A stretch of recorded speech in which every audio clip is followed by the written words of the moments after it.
que había anunciado que iba a estar. Ernesto. Buenas tardes. Bienvenido, Hola, Ana. buen día, ¿cómo andás? José Manuel. Hola, Ana, ¿cómo estás? Jimena, que está en todos los encuentros. Bueno, Hola, ¿cómo toda la están? bienvenida al profesor Mario Portela. Me cuesta decirle profesor porque lo conozco de toda la vida, nos conocemos todos acá.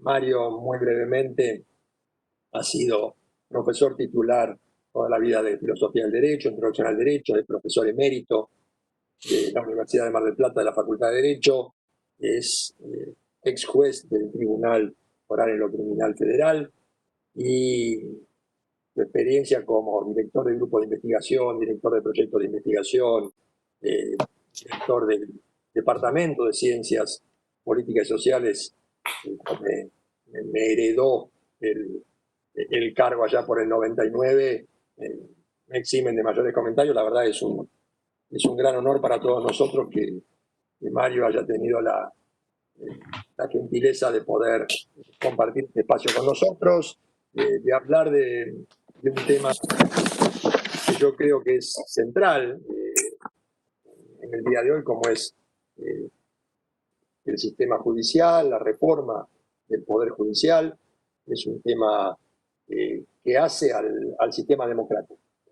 No quiero perder más tiempo en la introducción porque no soy yo el que tiene que hablar, sino Mario. La idea, como en los encuentros anteriores, es escucharlo atentamente y después poder hacerle todas las preguntas y las consultas que querramos e intercambiar opinión en este espacio de debate que estamos tratando de construir con carácter permanente. Por eso la idea es escuchar todas las voces y no solamente al expositor, que es el invitado especial, sino después a todos aquellos y aquellas que quieran intervenir. Me dejo, Mario, y reitero mi agradecimiento y el de todo el equipo que me acompaña en esta tarea, Juliana, que está ahí, y bueno, el resto de las chicas que vamos a ver por abajo. Bueno, gracias, Pablo. Antes de empezar, alguna aclaración. Voy a hablar del sistema judicial y de los jueces. Es un conjunto que yo integré hasta el mes de agosto, de modo que me siento parte. O sea que todo lo que yo diga acerca de los jueces me incluye, ¿no? Tanto lo bueno como lo malo, porque no puedo ahora decir, yo ya me fui, miren qué porquería que es esto, ¿no? O sea, yo formé parte de todo esto y me siento formando parte de ese conjunto. Y en segundo lugar, que no me gustaría que esto fuera o sea, mi gran problema es que eliminemos las clases magistrales, pero no hagamos clases sumiales, ¿no? O sea, tomen esto más bien como el despunte, el inicio de una conversación, más que algo que se dice ex cátedra y entonces se acabó.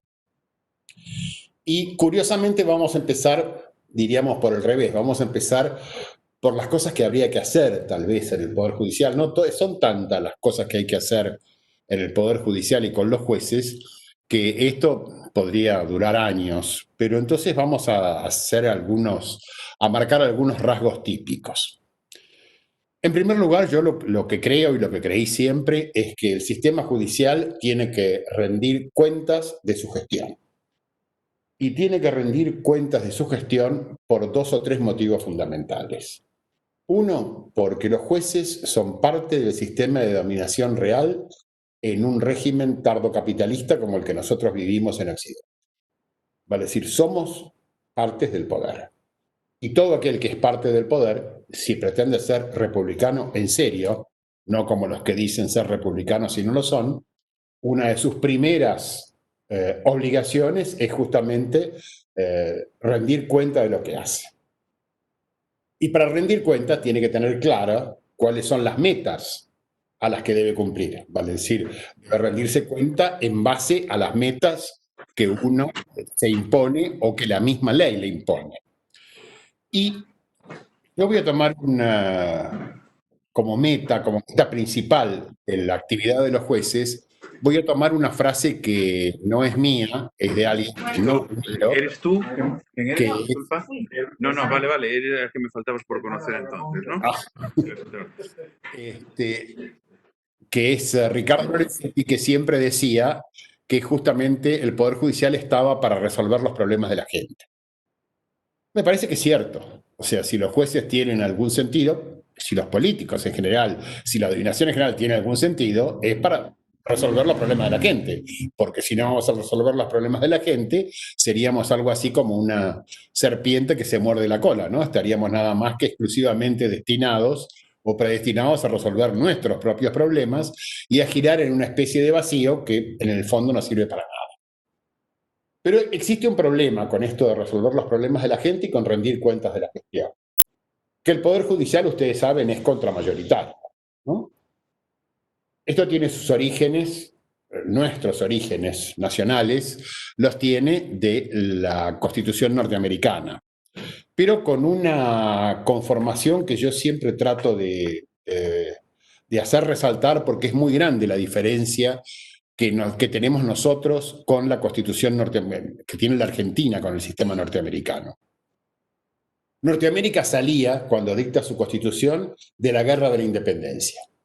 La Guerra de la Independencia la habían llevado a cabo una serie de pobres, blancos, por supuesto, blancos, libres, hombres, pero sin riquezas materiales, que eran los que habían tenido a su cargo, como siempre, por supuesto, el desarrollo desde el punto de vista del soldado de la Guerra de la Independencia. Y respondían a un grupo muy fuerte de latifundistas y de incipientes industriales, que eran los que querían básicamente la independencia y que usaron a estos soldados para conseguir sus objetivos. Esto dicho así muy rápidamente, ¿no?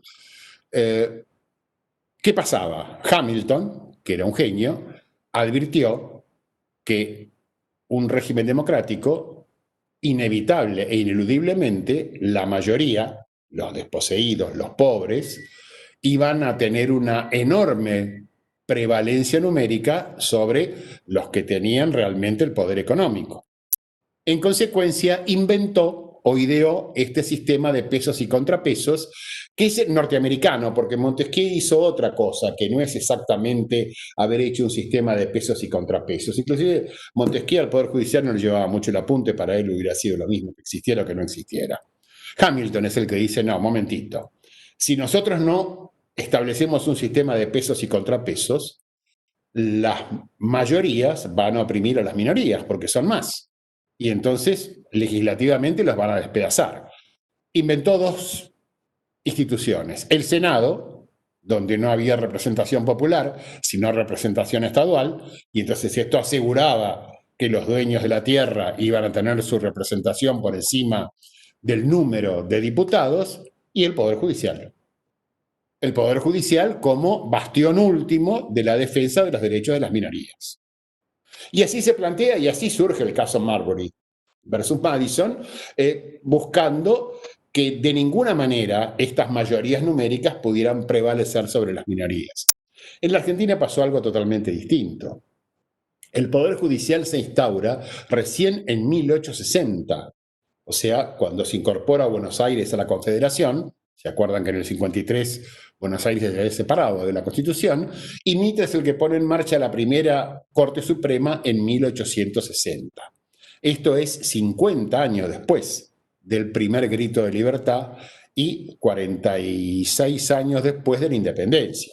Vale decir, no existía este elemento desparejo que sí había influido en la Constitución norteamericana.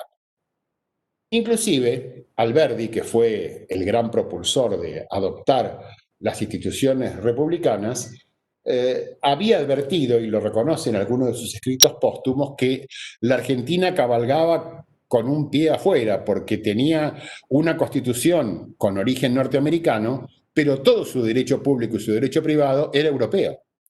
Vale decir, era una cosa muy curiosa porque el derecho administrativo que utilizábamos era el derecho español, mientras que la Constitución era la Constitución norteamericana. Este desfasaje normativo no lo solucionamos nunca. Este tal vez haya sido uno de los motivos por los cuales la Constitución es y ha sido tan poco respetada, pero esto es nada más que una hipótesis. Bueno, este es el motivo por el cual los jueces son contramayoritarios, porque no los elige nadie, porque duran toda la vida y porque son inamovibles. Entonces, una vez que uno accede al puesto de juez, digamos, salvó su vida. No tiene que rendirle cuentas absolutamente a nadie. Esto es una de las dificultades que tiene el hecho de rendir cuentas por parte del Poder Judicial.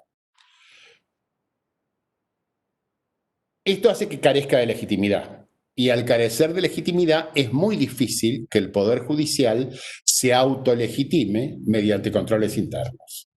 Vale decir, a los jueces no les gusta que los miren, no les gusta que los controlen. Cualquier tipo de control que pueda surgir para ver cómo cumple su función puede ser rápidamente teñida de, esto es un ataque al principio de inamovilidad de los jueces. Esto es un ataque al Poder Judicial. Estamos viendo muchas de esas cosas en estos días. Pero inevitablemente, si es cierto que formamos parte del sistema de dominación, si es cierto, como lo es, que somos contramayoritarios, necesariamente tiene que haber un mecanismo de autoevaluación. Y además de un mecanismo de autoevaluación, que tiene que surgir del mismo sistema, tiene que haber controles externos.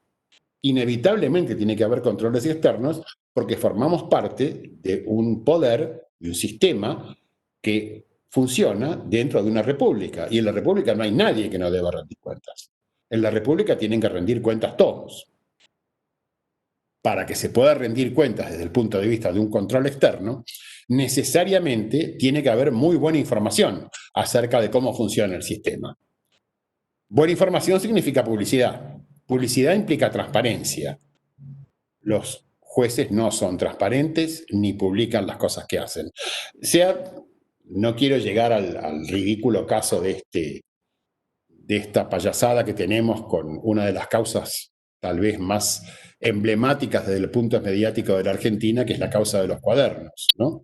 Donde el Código Procesal Penal establece explícitamente que tiene que haber medios idóneos para que preserven lo que dicen los arrepentidos, y el fiscal y el juez que tomaron las declaraciones de los arrepentidos consideraron que bastaba con el acta escrita. Vale decir, transformaron el proceso que tiene que ser realmente un proceso público, transparente, que tendría que haber estado con los medios técnicos de hoy en día, grabado y filmado, lo transformaron en una simple declaración testimonial de las viejas del Código de Barrio. Vale decir, procedimiento escrito.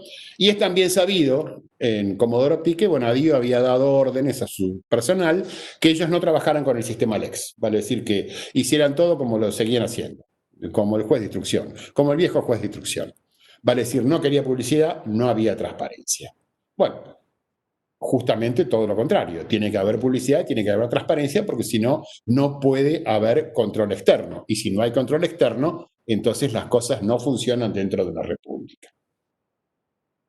Si tuviéramos estas cuestiones, si tuviéramos internalizada la necesidad de rendir cuentas, tendríamos que tener dos tipos de controles. Un control, yo diría, grosero, cuantitativo, y un control cualitativo. ¿Qué quiero decir con esto?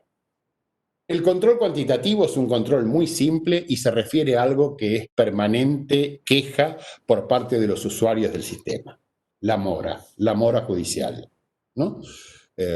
Ustedes han visto, salió en libertad un pobre señor que era inocente después de 14 años preso.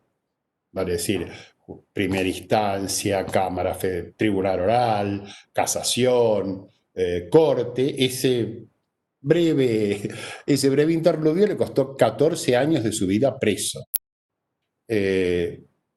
Milagro Sala lleva 5 años detenida con recursos ante la Corte que no se responden, porque la Corte no tiene plazos, lo cual es mentira. No es cierto que la Corte no tenga plazos. Vale decir, hay sistemas que la mora surge simplemente si hubiera buena publicidad y transparencia, la mora surge de los cotejos de las fechas. Vale decir, no puede ser que una causa esté reposando en la instrucción 10 años, 11 años, 12 años. Algo pasa. Si llega al tribunal de juicio y la causa se queda en el tribunal de juicio 4 años, 5 años, 6 años, algo pasa. Si la causa va a casación,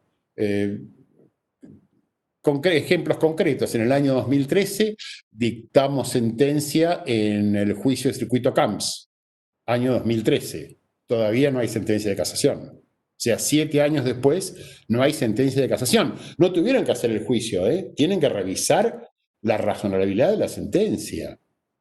Llevamos 7 años, no hay. Y después, por supuesto, va a ir a la Corte, donde si en casación estuvo 7 años, me imagino cuánto va a estar en la Corte.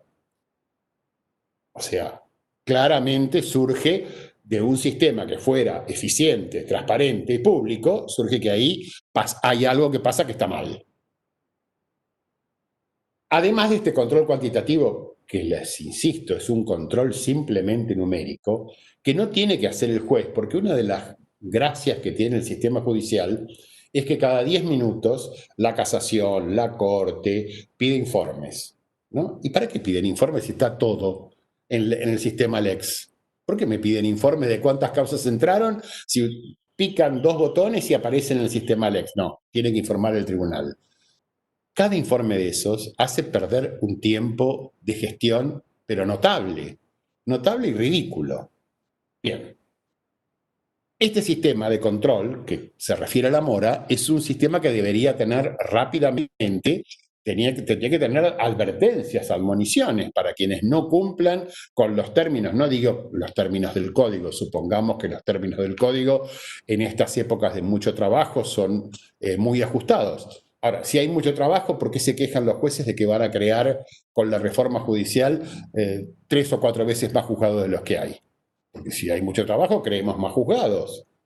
Y bueno, ¿por qué nos quejamos entonces?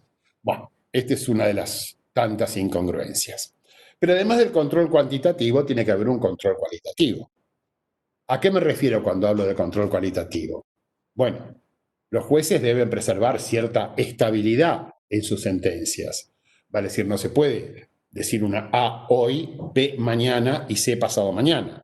Tiene que haber una cierta estabilidad en tanto y en cuanto las situaciones fácticas se mantengan. La estabilidad es lo que los juristas clásicos podrían llamar seguridad jurídica. Lo que pasa es que a mí no me gusta hablar de seguridad jurídica porque cuando se habla de seguridad jurídica, inevitablemente estamos tomando frases que corresponden a una ideología que no es justamente la ideología que a mí me gustaría para el Poder Judicial. O sea, seguridad jurídica es proteger fundamental y básicamente algunas instituciones que a lo mejor no merecerían ser protegidas en la forma que se pretende que se protejan, ¿no? Después vamos a hablar un poquito más sobre eso. Pero a lo que voy es a que tampoco puede ser posible que, o sea, la jurisprudencia tiene que ser estable. Los jueces tienen que acatar, respetar con toda dignidad lo que dicen tribunales superiores, la Corte, la Cámara de Casación, en tanto y en cuanto no digan disparates y en tanto y en cuanto no tenga el juez que va a aplicar las leyes posteriores razones fundadas para apartarse de esos dictos. O sea, tiene que haber argumentos novedosos que me permitan apartarme. Pero es absolutamente imposible que un juez dicte 40 sentencias y le revoquen 39. O sea, algo falla en el análisis cualitativo. Yo pregunto, si el análisis cuantitativo es negativo porque un juez tiene demoras o un tribunal tiene demoras absolutamente inexplicables, y si además falla en lo cualitativo porque tiene revocaciones absolutamente mayoritarias sin que se hayan encontrado nuevos argumentos, entonces ahí mismo tiene que haber una vía casi automática de cesación del cargo. De cesación del cargo, vale decir, yo diría, no de juicio político, de cesación del cargo a través de un mecanismo muy rápido de conformación. Mire, usted no trabaja, usted es un moroso, usted no resuelve las causas en término, y además cuando las resuelve mal, váyase, no puede seguir siendo juez. Esto eliminaría una serie muy grande de problemas judiciales si llegáramos a esto, que insisto, deriva del sistema republicano de gobierno. Vale decir, somos una república, bueno, seamos una república en serio, rindamos cuenta, porque somos parte del sistema de poder, del sistema de dominación real, y tenemos que cumplir las metas, que son resolver los problemas que nos traen.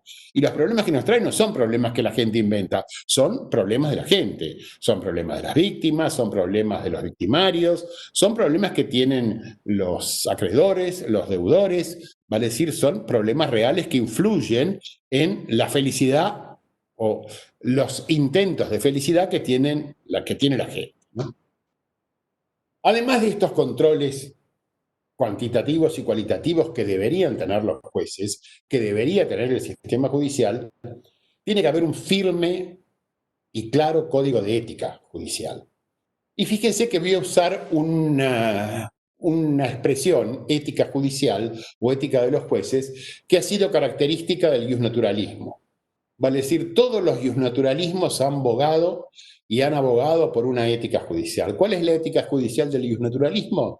Tener el escritorio ordenado, usar corbata, ser formal, y básicamente que los papelitos estén todos bien puestos, ¿no? Que no haya ninguna cosa rara, que todo sea como fue siempre, no hagamos cambios extraños, no nos enloquezcamos con hacer cosas distintas. Y yo lo que propugno es una ética judicial que reconozca, en primer lugar, la política, porque toda ética es política. El que desconoce que la ética es política está en estos sistemas capitalistas perdido. Entonces, si la ética es política, básicamente lo que tenemos que ver es cuál es la capacidad que tienen los órganos jurisdiccionales para resolver en serio los problemas y cuáles son los obstáculos políticos que impiden resolver esos problemas. Y cómo se trata a los litigantes, y cómo se trata a las partes, y cómo se trata a los victimarios, y cómo se trata a las víctimas. Estamos teniendo últimamente ejemplos muy desafortunados de jueces de cámara civiles que dicen que los médicos que practican abortos permitidos por el ILE son asesinos, son infanticidas, son sicarios. Esto lo dijeron en una sentencia judicial. O sea, esta es ética judicial. Y esta ética judicial obviamente es política. Trabajar con un caso de femicidio o de violencia de género sin tener en pauta la ideología de género es falta de ética judicial. Y tenemos otro, no, son esos mismos jueces, los que dijeron que la ideología de género es una ideología macabra, recalaturaron un expediente porque la persona trans que estaba como Mariela no sé cuánto, dijeron usted Juan Pérez, y a mí no me venga con vueltas, y yo voy a juzgar a Juan Pérez y no a Mariela fulano, porque esto es un complot absurdo del marxismo internacional para destruir la familia, ¿no? Va a decir, esto es ética. Estas son las cuestiones éticas que hay que rápidamente tratar de mejorar. Ayer se presentó un libro, lo presentó Diego Dukelski, que está dirigido básicamente a la justicia de la Ciudad de Buenos Aires, pero es un muy buen libro de un curso de ética judicial que está online por la editorial Ius Baires, que se los recomiendo para que vean cómo funciona un sistema ético dentro de un sistema tan cerrado como es el Poder Judicial. Y lo que también tendría que haber, si queremos mejorar, porque si queremos mejorar las instituciones y los sistemas, además de crear nuevos juzgados, además de hacer un montón de cosas, es fundamentalmente otorgar presupuesto. Por ahí anda Pacho, yo sé que hay un proyecto para el presupuesto de este año de elevar la asignación, el rubro presupuestario del Poder Judicial español a un 4,5% del presupuesto. Acá no llegamos al 1%. Va a decir, la diferencia es sustancial y si queremos tener instituciones adecuadas, tenemos que tener también financiamiento adecuado. Y además la administración tiene que ser una dentro del Poder Judicial. No puede ser que la Corte tenga 6.000 millones de pesos en plazos fijos y el Consejo de la Magistratura todos los meses tenga que pedir plata prestada para pagar los sueldos. ¿Cómo? Consejo de la Magistratura por un lado, la Corte por el otro. ¿Cómo se ahorraron esos 6.000 millones de pesos? ¿Dónde está la publicidad y la transparencia del sistema? ¿Quién es el que administra? Tiene que haber un solo administrador. El Consejo de la Magistratura es un tema que no creo que podamos volver a tratar, pero es otro de los lamentables desastres que produjo la reforma del 94, que fue una reforma a medias. Si pudiéramos tener todas estas cosas, tendríamos que tener también un adecuado ingreso al sistema judicial. Por ingreso al sistema judicial me refiero a los empleados. Empecemos por los empleados. Es decir, no puede tomarse a nadie en el Poder Judicial sin un sistema claro de concursos. Esto es elemental. El empleado judicial es alguien muy importante dentro del sistema, no es nada más que un empleado que pone sellos, ya los sellos no se ponen más. El empleado judicial es un colaborador, es una persona que hace proyectos, que revisa la coherencia, que tiene una serie de actividades que son muy importantes.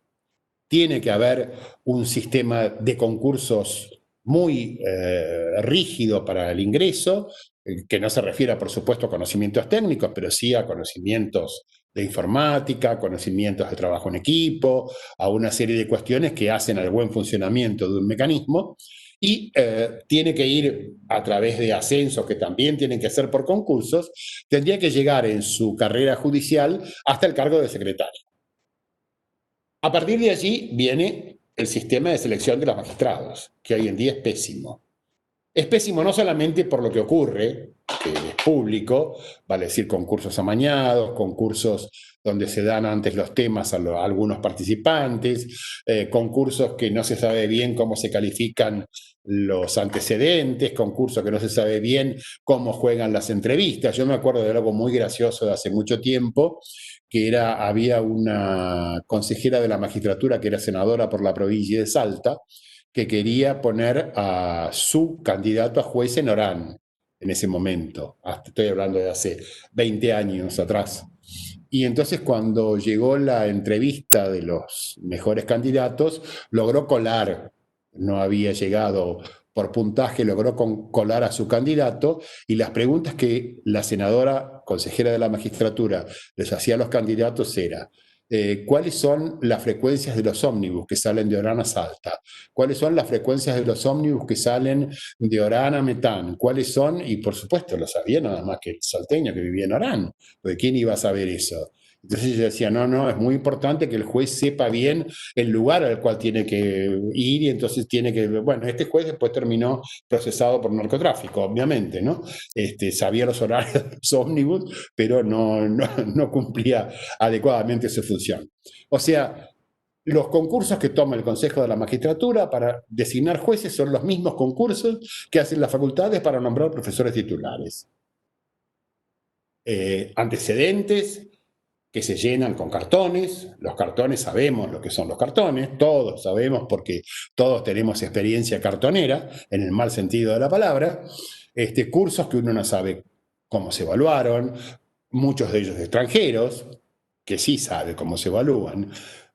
No podemos dejar de ignorar que de alguna manera todo el posgrado es también hoy en día un gran negocio para muchas universidades, y entonces lo que se busca es que se escriba mucha gente, dar muchos cartones, y entonces se van acumulando cartones, y estos cartones pesan en determinado momento, entonces cuanto más cartones, más puntaje. No es así. Vale decir, si alguien quiere ser juez y quiere trabajar como juez y demás, tendría que tener menos cartones y más trabajo, ¿no?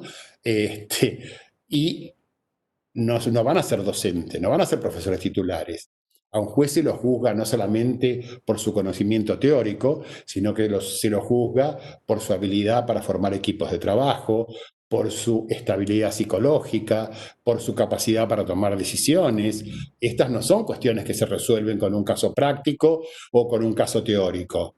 No vale preguntarle cuáles son los delitos de infracción de deber en el Código Penal argentino, sino que ponerle un caso y decir cómo lo resolvería y por qué lo resolvería así y cómo haría para llegar a esta conclusión.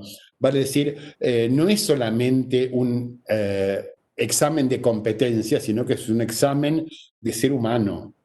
Es un examen porque después tenemos gente que sabe mucho, pero que llega al cargo y comienzan las denuncias por acoso laboral, por acoso sexual. Está lleno el Poder Judicial de acosos intrasistemáticos, ¿vale? Es decir, de acosos sexuales, de acosos laborales, de acosos de maltrato a los litigantes, de maltrato a las víctimas.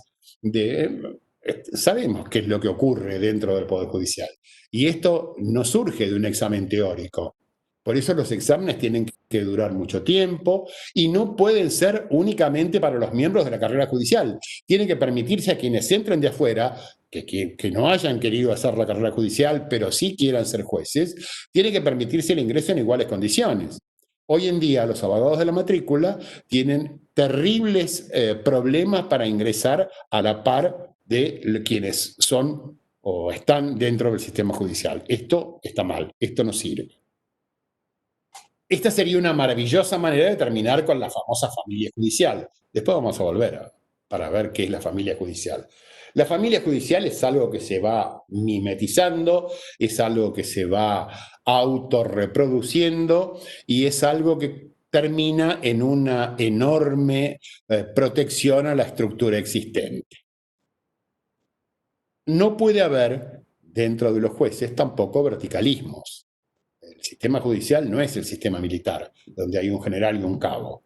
Pero el Poder Judicial sí es un sistema militar. El Poder Judicial actual es un sistema militar, donde el juez de la Corte es más importante que un juez de instrucción, y donde el juez de casación es más importante que un camarista federal.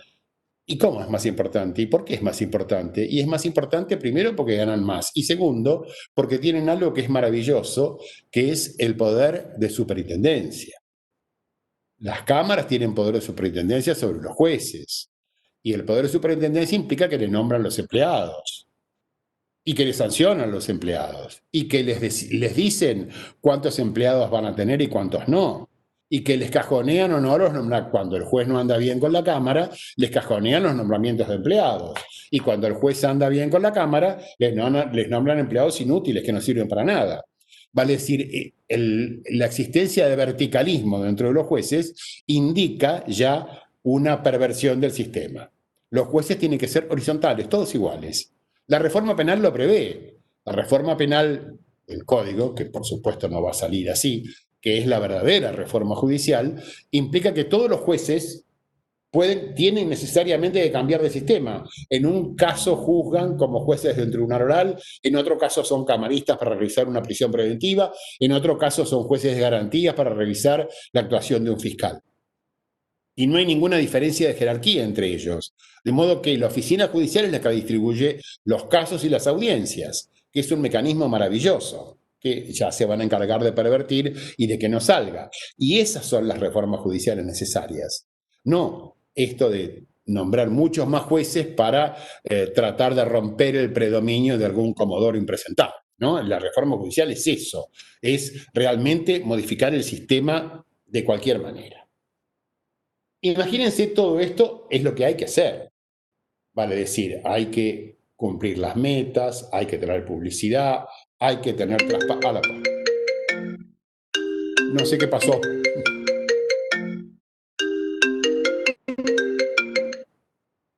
¿Sí? ¿Qué pasó? Me llamó Juan Santos. No. No, estoy en una reunión. Ah, bueno. Perfecto. No. ¿Era tuyo, Mario?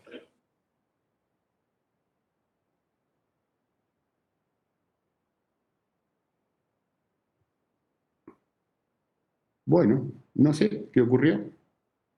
Yo te escucho bien, se te escucha bien a vos. Se me escucha bien, yo no veo a nadie. No veo absolutamente a nadie, no sé qué pasa. Nosotros te vemos bien y sigue todo bien, salvo que hayas oscurecido algo de la cámara, pero a vos se te ve perfecto y se te escucha bien. Bueno, bárbaro, entonces sigamos, aunque yo no vea. Bueno, la cuestión entonces es lo que decía, todo lo que necesitaríamos, vale decir, necesitaríamos cumplir las metas, tener publicidad, tener transparencia, ingresar de manera distinta, tener controles internos y controles externos. Y fundamentalmente dentro del cumplimiento de las metas viene viene básicamente el tema que nos convoca, el acceso a justicia. ¿Qué es el acceso a justicia? Y bueno, el acceso a justicia es justamente... Perdón, pero tengo unas cosas acá que no entiendo nada. Bueno, ¿me siguen escuchando bien? Yo te escucho perfecto, le voy a pedir a Mariano que controle. Bueno, le pedimos, Mariano, si podés controlar desde ahí a ver qué es lo que le está pasando a Mario. Bueno, no importa, no, si me escuchan no hay inconveniente. Te escuchamos y te vemos bien. Perfecto.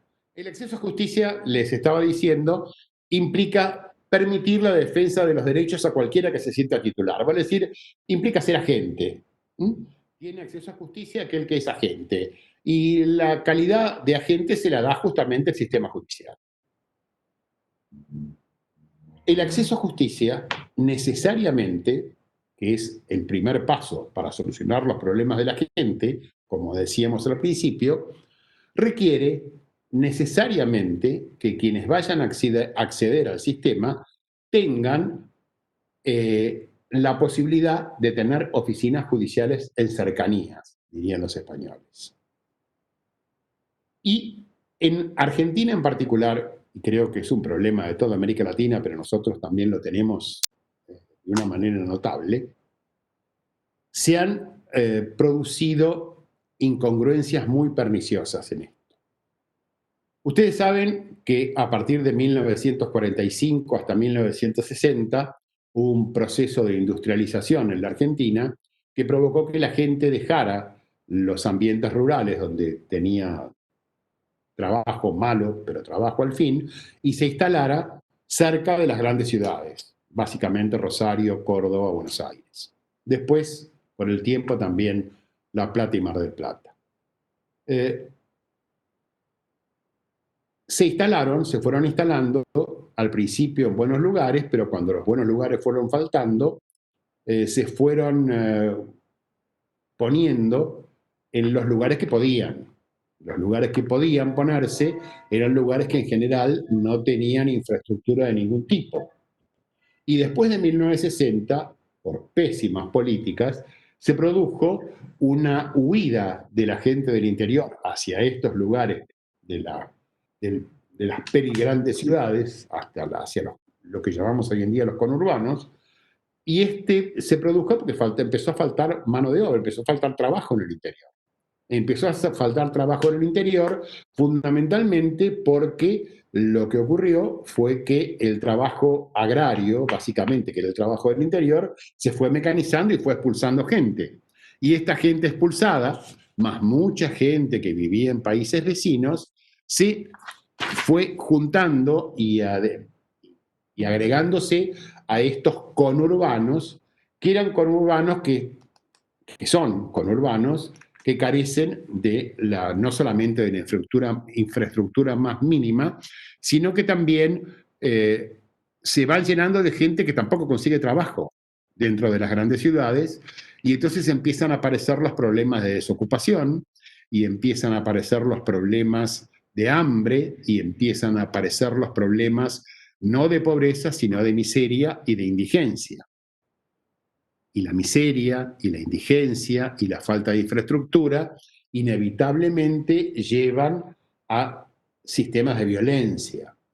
Y estos sistemas de violencia, donde la convivencia familiar se torna prácticamente imposible, rebota en problemas de faltas de alimentación que van a generar casos muy graves de avitaminosis en chicos que después no van a recuperar neuronas, y produce problemas muy serios de adicciones, y los problemas serios de adicciones de estos conurbanos, porque los problemas de adicciones son transversales a toda la sociedad, hay adicciones en el conurbano y hay adicciones en los palacetes de la Avenida Alvear. Estos problemas de adicciones llevan a la existencia de mafias, y esto lleva a la existencia de una violencia inusitada. Y además también todo esto ocurre obviamente con la complacencia policial, que muchas veces forma parte del entramado de esas mafias, y esto lo sabemos perfectamente bien porque lo vemos a cada rato en las noticias de los diarios. Vale decir, zonas liberadas, policías que roban droga, policías que forman parte del entramado mafioso del narcotráfico, de la trata de personas. En fin, todos son situaciones que hacen que el conurbano sea permanentemente una bomba a punto de estallar, y que termina saliendo por cualquier lado, como ahora tomando tierras en Guernica, donde de golpe, de la noche a la mañana, aparecieron 1000 familias tomando tierras en un predio cualquiera, o en algún caso con problemas de saqueos. Ya sé que todo esto además tiene punteros, tiene cierta organización, que es muy difícil hacer cosas espontáneas si no hay líderes que vayan manejando estas situaciones colectivas. Pero ahí es donde hay que poner oficinas judiciales. Yo soy un terrible enemigo de la ciudad judicial. La ciudad judicial sirve a los abogados, sirve a los jueces, sirve a los empleados judiciales, que tienen todo junto, pero no sirve a la gente. La gente tiene que tener lugares exactamente donde los precisa, y los precisa ahí, los precisa en ese conurbano violento. Y en ese conurbano violento precisa fiscalías, precisa defensorías, precisa asesorías, precisa jueces de garantías que protejan a la gente de esas mismas mafias. Vale decir, el juzgado tiene que estar al servicio de la gente. La gente tiene que saber que está a 4, 5, 6 cuadras. Yo respeto muchísimo el trabajo de Elena Hayton con la Oficina de la Mujer. Pero la Oficina de la Mujer queda en Talcahuano y Lavalle. Hay gente que no sabe llegar a Talcahuano y Lavalle, la gente que vive atrás de la cancha de Huracán, que seguramente muchos jóvenes conocen porque han ido a algún recital de música, de rock, esa gente no llega a Lavalle y Tucumán. Y si llega, no sabe qué hacer.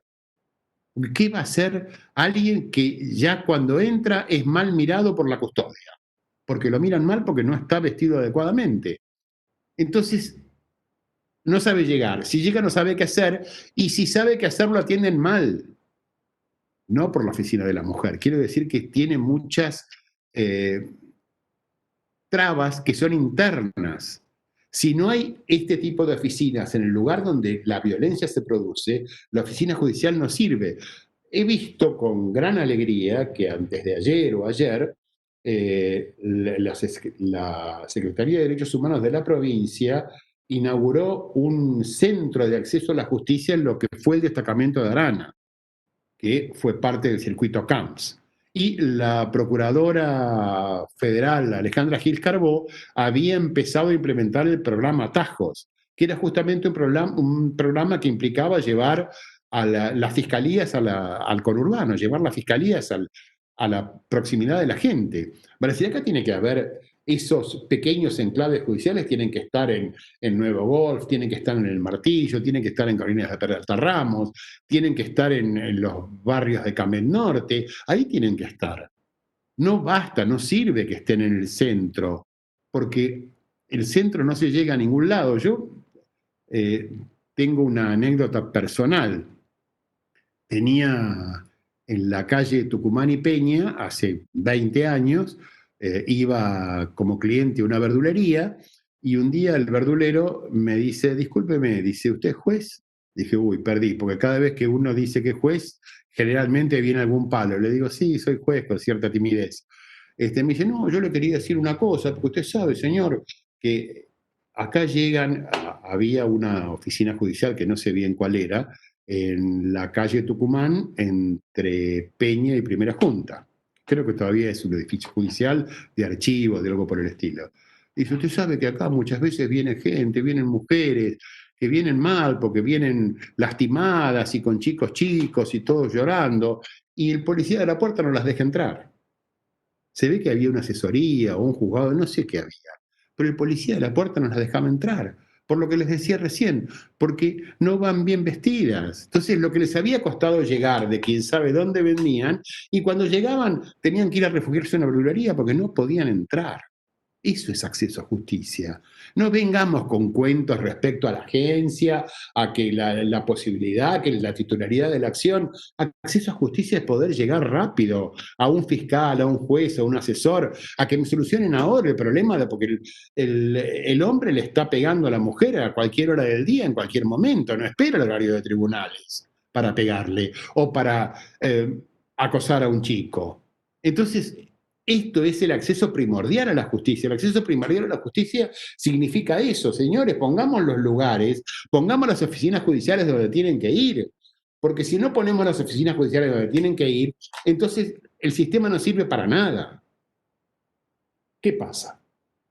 que por toda esta conformación anterior que no tenemos, porque el sistema judicial es endogámico, porque el sistema judicial es contramayoritario, porque el sistema judicial se autolegitima a sí mismo y nos pensamos todos que somos todos unos fenómenos, es refractario a tener este tipo de acercamiento.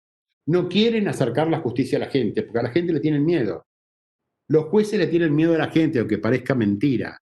Le tienen miedo a la gente porque no saben cómo resolverle los problemas y porque saben que en general cuando se los resuelven tarde y mal.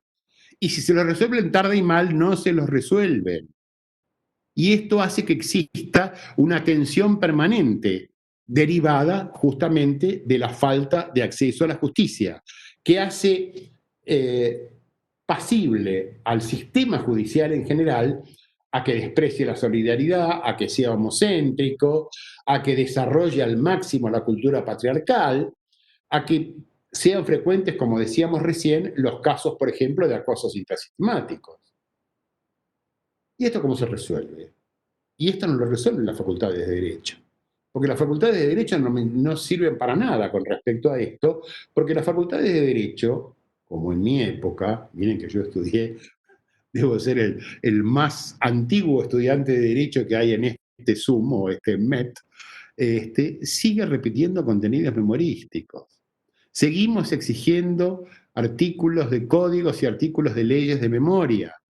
Y esto no sirve, es absolutamente imposible que podamos...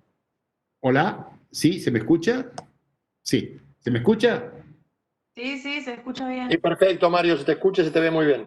Perfecto. Bueno, las facultades de Derecho les decía que no ayudan porque las facultades de Derecho nos enseñan a pensar, curiosamente, se enseña a repetir.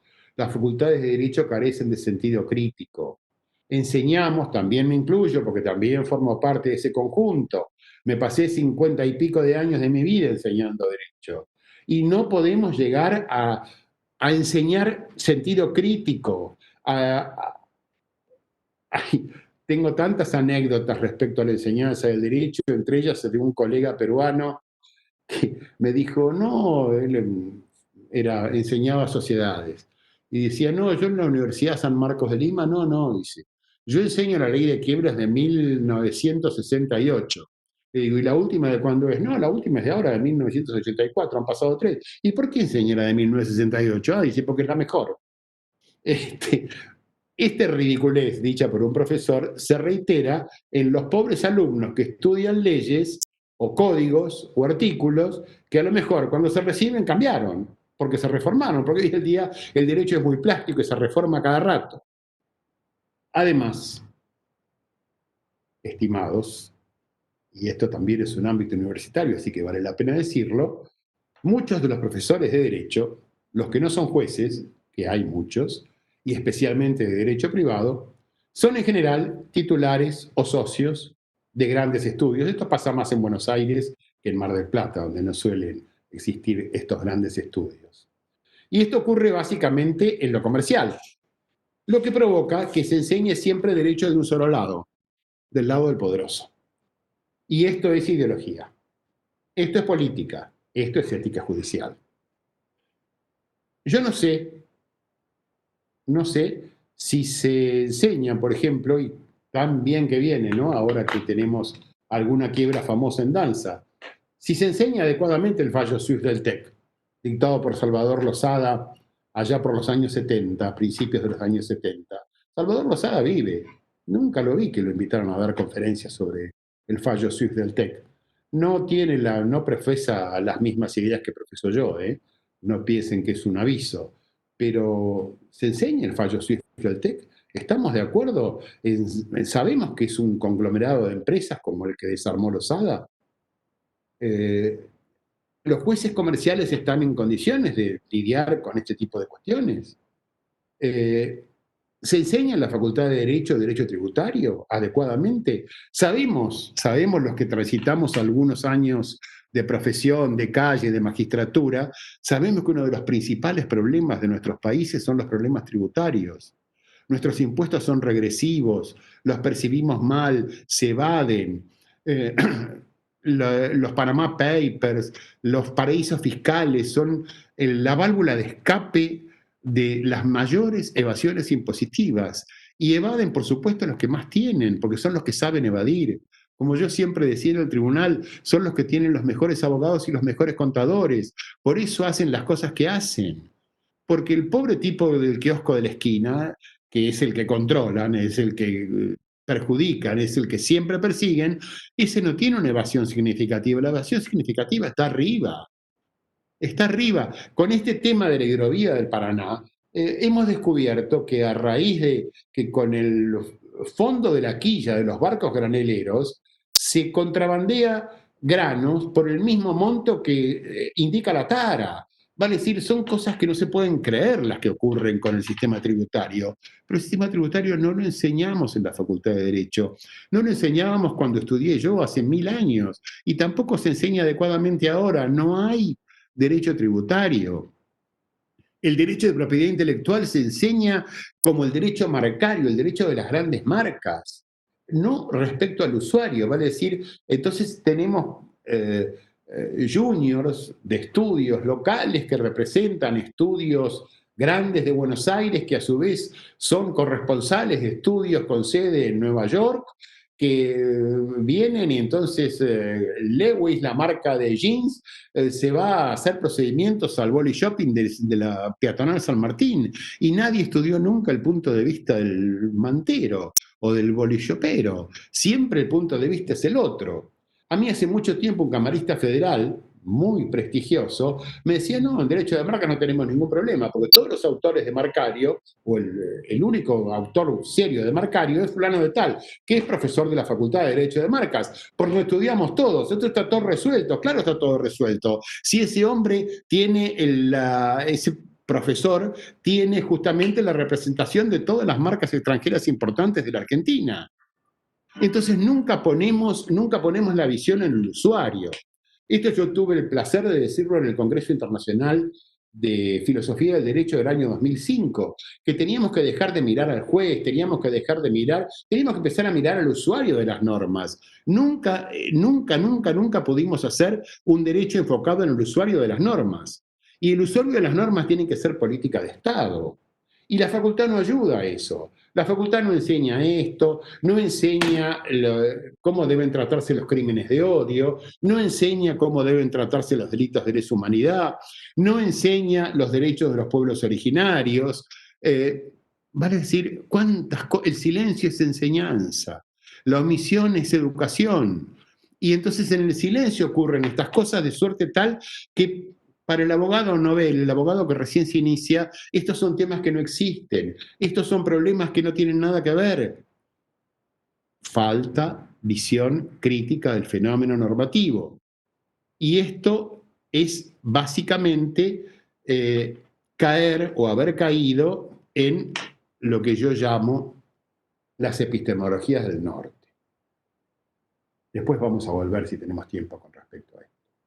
La cuestión es que todo este ambiente que surge en las facultades, que se replica después en los jueces, porque fíjese que como mi amigo el camarista federal, muchas veces los jueces estudiamos o compartimos escaños en las facultades con estos grandes docentes, que son buenos docentes, que saben mucho, que tienen libros escritos, pero desde una perspectiva. Y todos estudiaron por esos libros y muchas veces van a litigar después a los juzgados de sus exalumnos.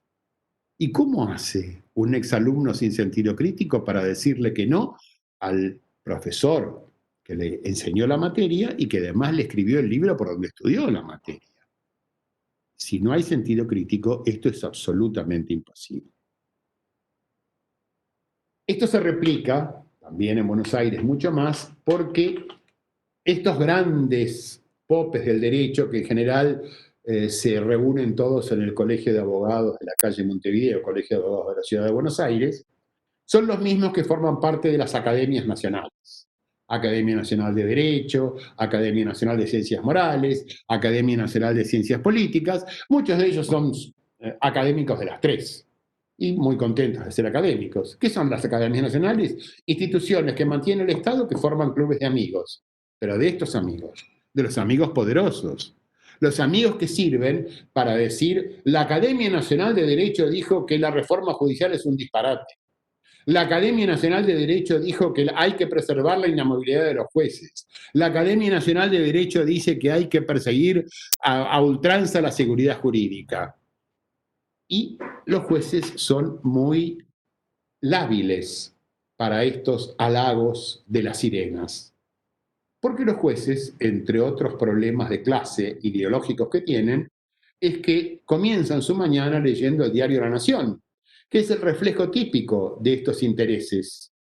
Y entonces esto hace que se aleje cada vez más de la gente y que el acceso a la justicia, no solamente por el urbanismo, sea maltratado, sino también por razones absolutamente ideológicas.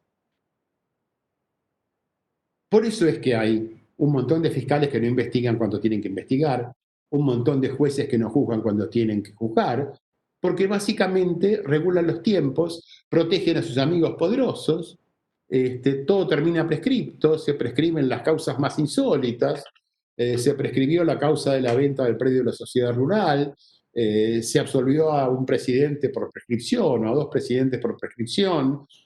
Vale decir, los grandes responsables siempre faltan, ¿no? Siempre estamos condenando a los chiquitos, salvo en esto que le llamaba la atención a Pacho el otro día, que son los juicios de lesa humanidad, donde se trató de llegar al fondo y tratar de condenar a los poderosos. Sí, y solo si no fueran civiles, porque sabemos que los civiles poderosos, todos ellos escaparon, en general, de la sanción penal. Y esto lleva a otro tema, que es el tema porque básicamente el juez sabemos que tiene que ser independiente e imparcial. ¿Qué es imparcial?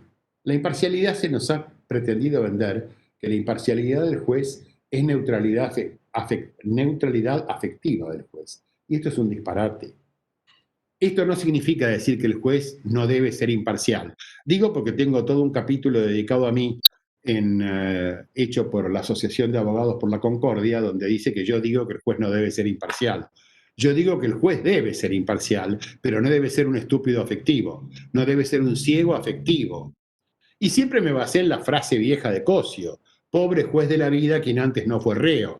El juez está para nivelar la balanza de la justicia, porque la balanza de la justicia, cuando no hay un acceso adecuado, está permanentemente desnivelada. Entonces, si el juez no nivela esos brazos de la justicia, el juez es un estúpido. El juez no resuelve los problemas que tiene que resolver. Y esa es la verdadera imparcialidad. Poner los platillos de la justicia en el mismo nivel, para a partir de ahí poder juzgar. Si no, no hay imparcialidad que sirva, no hay imparcialidad que exista. Por supuesto, esto es introducir la política dentro del sistema, porque el sistema es político. Tenemos que sincerar que el sistema es político. Y esto es el activismo judicial.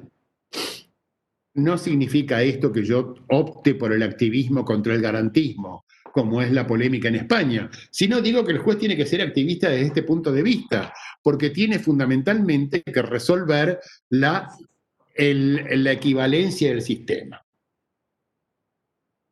Y entonces pasamos al otro tema. Esto hace que la república empiece a funcionar como república. La república no es solamente división de poderes, no es solamente un juego de pesos y contrapesos donde siempre ganan las minorías.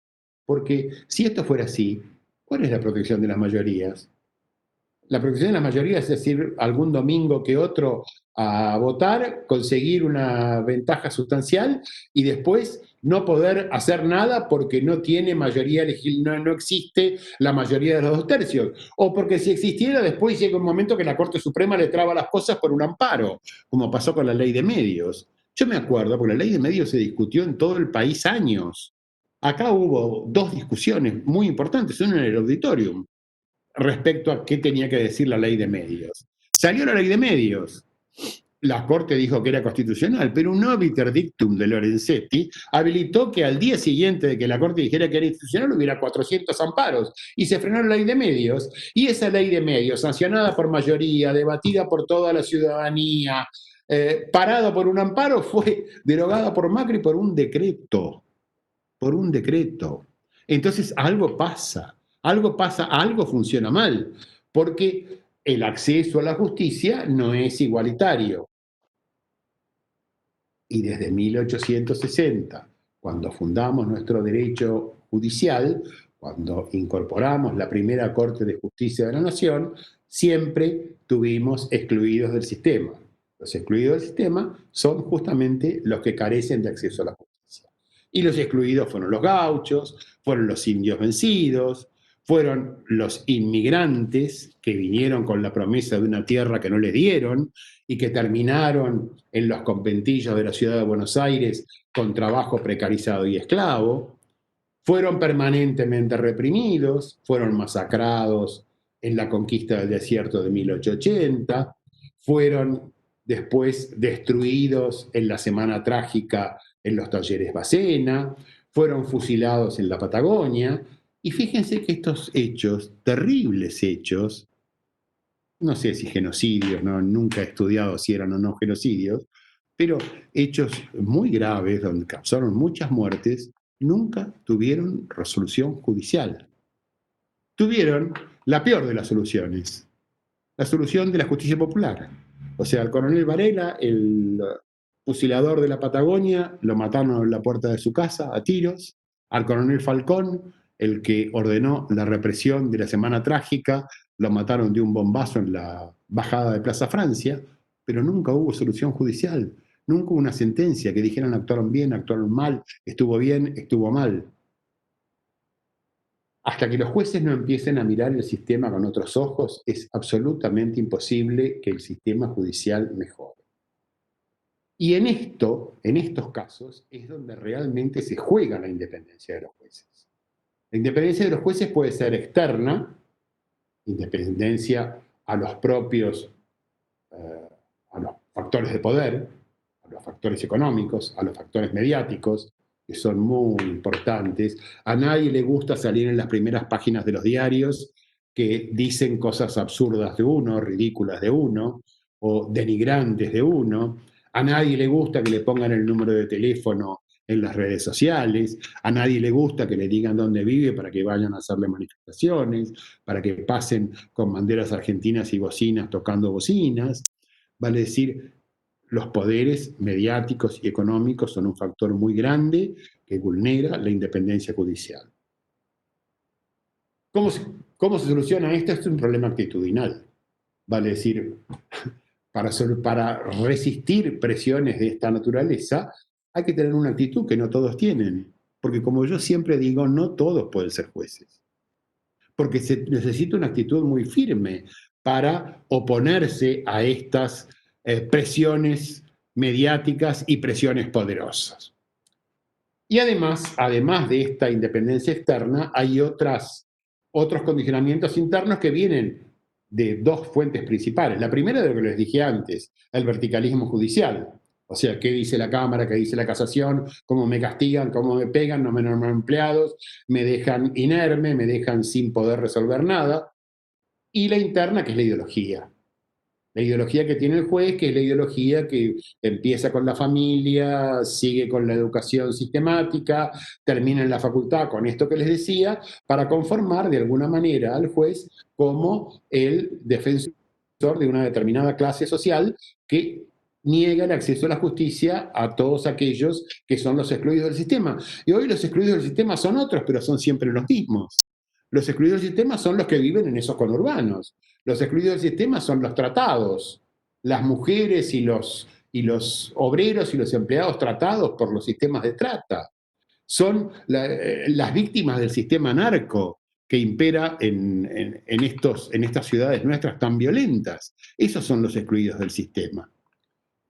A mí me gusta siempre referirme a un triángulo que había ideado Leopoldo Marechal.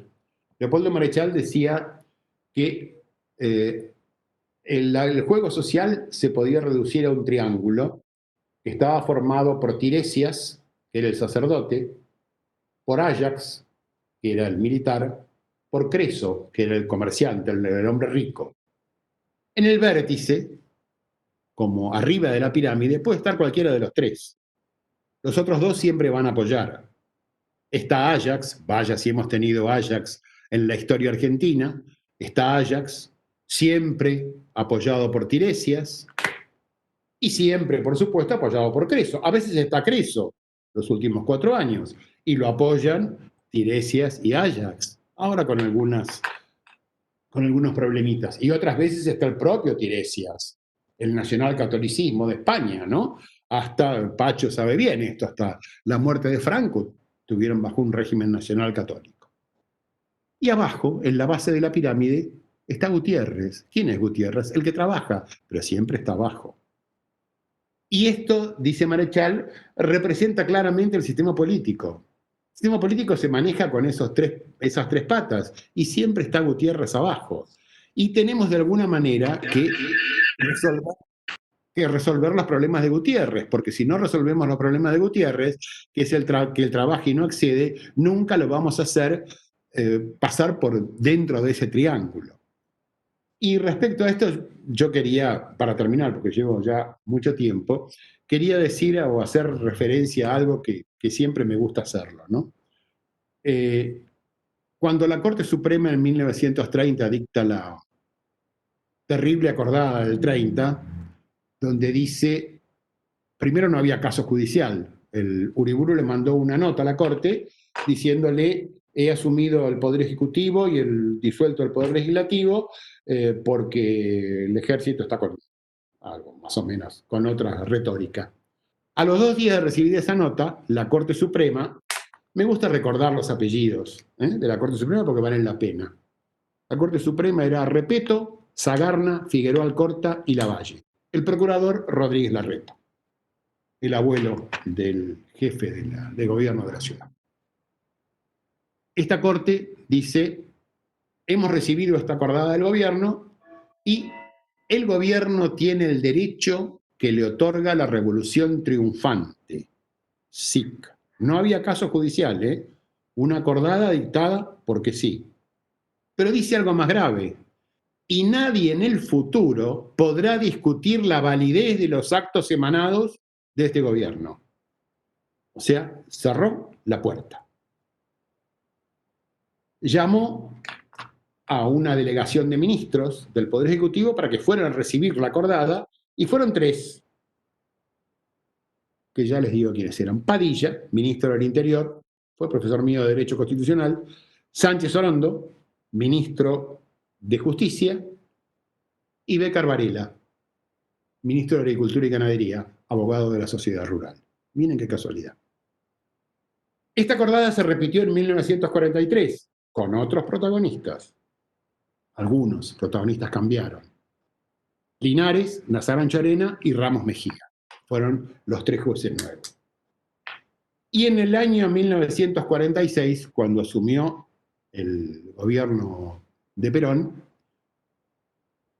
con mucha mala fe, hace poco, un constitucionalista dijo que era tanto el desprecio que tenía el peronismo por la Corte en general, que ya en 1946 le había hecho un juicio político a la brillante Corte, esta Corte, de ese momento, justamente porque había avalado las acordadas que habían llevado al poder a los revolucionarios del 43, entre los cuales estaba el propio Perón.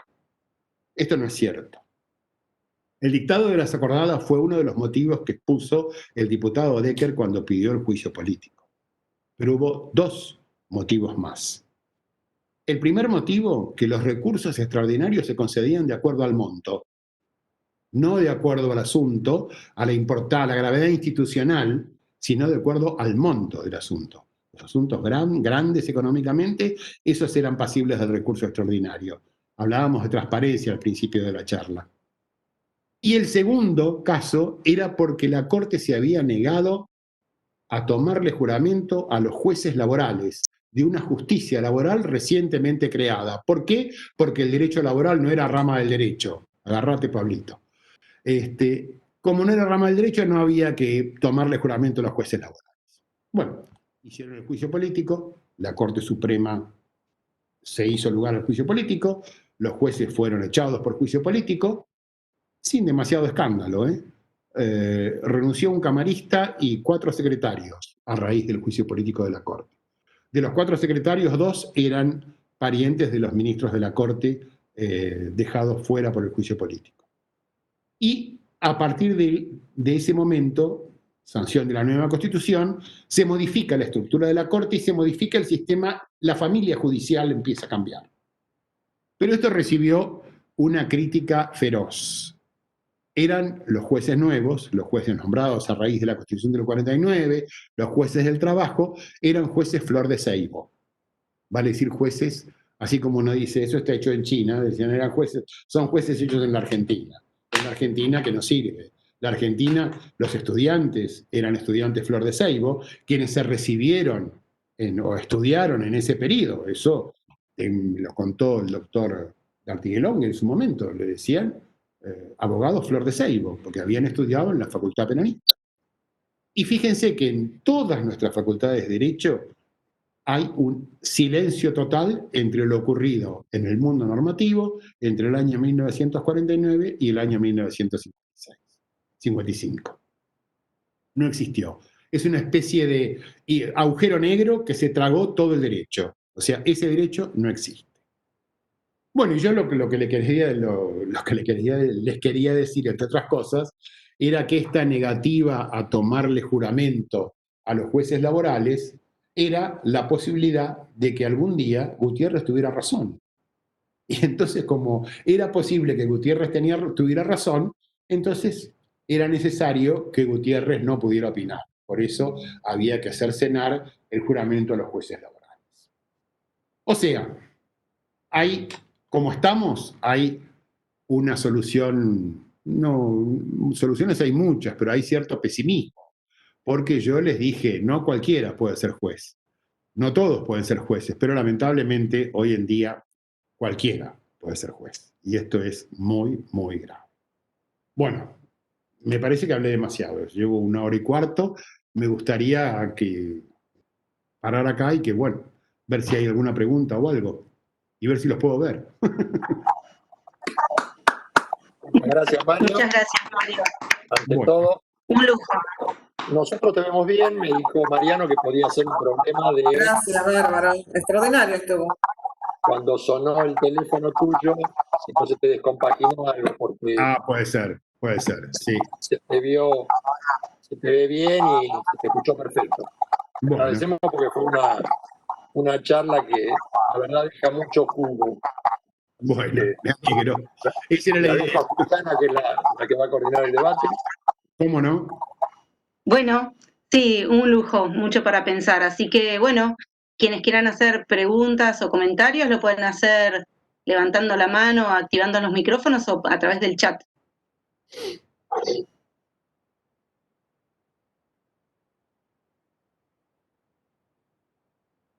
Bueno, Ariel, sí. ¿Puedes activar tu micrófono? No lo veo. ¿Ariel Ciano va a preguntar? Sí. Cuidado, porque la última pregunta que hizo, la última pregunta que me hiciste, me dijiste después, me echaste la culpa de que te había sido del Poder Judicial por la respuesta que te había dado.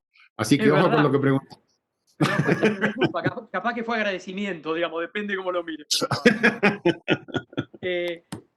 La pregunta tiene que ver en base a lo que planteás y a tu experiencia, si visualizás que se va a mejorar en el sentido que planteás, y si esa mejora tendría que ser consensuada, digamos, con los jueces o con los miembros del Poder Judicial o con los operadores del sistema, o de una visión más agonista, digamos, desde otro lugar, porque creo que tenemos experiencia en el corto plazo de ambas, ¿no? De un intento, digamos, con una mirada agonista de ir por ese poder y también de búsqueda de consensos, y ninguna de los dos dieron los resultados que por ahí pretendemos. Y por otro lado también, a veces uno siente, o siento yo, digamos que en este tipo de foros estamos más o menos todos de acuerdo con lo que planteamos, más allá de los matices y las ideologías propias, pero ¿cuánto cuesta salir de estos foros para plantear lo mismo y no recibir respuestas desde la negación de los argumentos, ¿no? Son como dos preguntas en uno, si no fue muy claro, apelo a tu Clarísimo. Apelo a tu clarísimo. capacidad para entender lo que quise preguntar, Mario, gracias. No, clarísimo. Yo te diría que un poco lo de Gramsci, ¿no? Optimismo y pesimismo.